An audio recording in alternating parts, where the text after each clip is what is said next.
La parole est à Monsieur Laurent Saint-Martin pour le groupe de La République En Marche pour une durée de 5 minutes.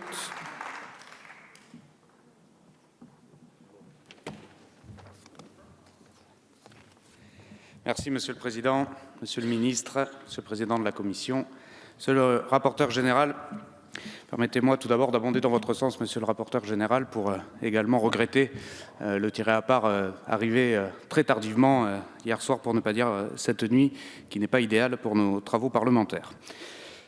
Ce débat d'orientation des finances publiques est important puisqu'il nous permet à mi-mandat de réaffirmer nos engagements à l'horizon 2022. J'en citerai 3 prioritaires. D'abord, celui de rendre du pouvoir d'achat aux ménages, à nos concitoyens. Je citerai bien sûr la baisse de l'impôt sur le revenu, qui sera donc effective au 1er janvier 2020, après le vote du projet de loi de finances de l'année prochaine.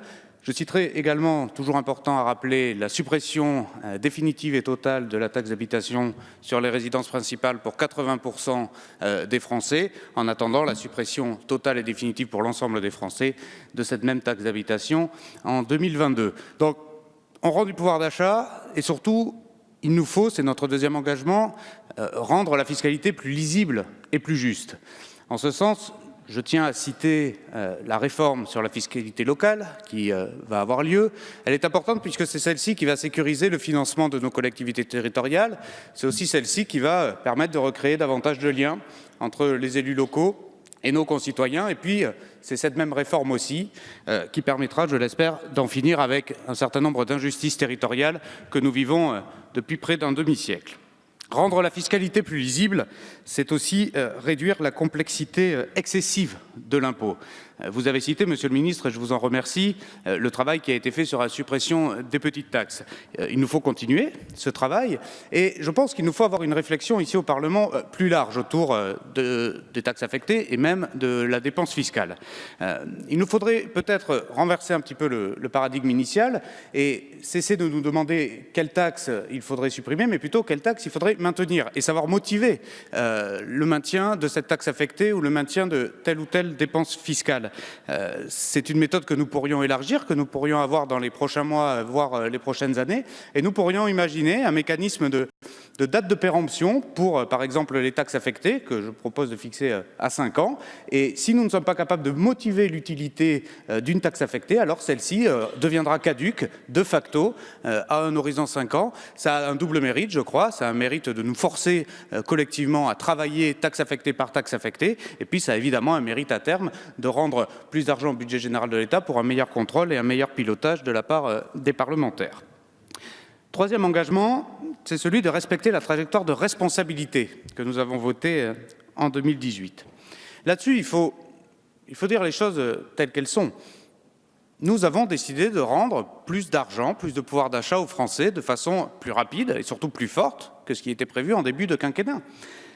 Alors oui, la cible actualisée du déficit pour 2019 est légèrement différente de celle qui était prévue sur le projet de loi de finances initiale de 2019, de 0,2%. Mais je crois qu'il faut dire les choses telles qu'elles sont. Nous avons rendu plus d'argent aux Français en baissant la pression fiscale et c'est ce qui explique la courbe légèrement différente de baisse de déficit qui reste une courbe baissière ainsi que la baisse de la dette. Et je trouve un peu cocasse d'entendre quand même de la part d'anciennes majorités, notamment celles qui ont fait passer la dette publique de 60 à 100% en 5 ans, de s'entendre dire que nous ne respectons pas nos trajectoires quand il y a un différentiel de 0,2% sur une année. Je crois qu'il faut rester un petit peu cohérent et avoir un petit peu de bon sens et bien faire comprendre aux Français que c'est effectivement la baisse de pression fiscale bien supérieure à ce qui était prévu qui le permet. Entre 2017 et 2022, nous aurons au final rendu, il faut toujours le rappeler, 27 milliards d'euros aux ménages, tout en ayant fait baisser le déficit de 1,5% et en ayant ramené la dette à 97%. C'est une équation que je mets chacun au défi de réaliser, tant elle est difficile et tant nous allons y arriver. Je voudrais terminer, mes chers collègues, avec un mot sur la situation de la dette et des taux d'intérêt. Les taux d'intérêt sont particulièrement bas. Ma collègue Bénédicte Peyrol l'a mentionné. Et il nous faut avoir ce débat sur les conditions de financement de l'État et la stratégie d'investissement. Nous ne l'avons pas assez au Parlement. Faut-il investir en période de taux bas et en période de croissance modérée? Si oui, à quoi servirait cet emprunt? Dans quelles conditions de financement? C'est un débat que nous n'avons pas et je conclurai là-dessus. Je propose, de façon très procédurale et purement parlementaire, que ce débat d'orientation des finances publiques se transforme en un vrai débat autour de la dette, autour des conditions de financement de l'État et autour de la stratégie d'investissement. Je vous remercie. Merci beaucoup.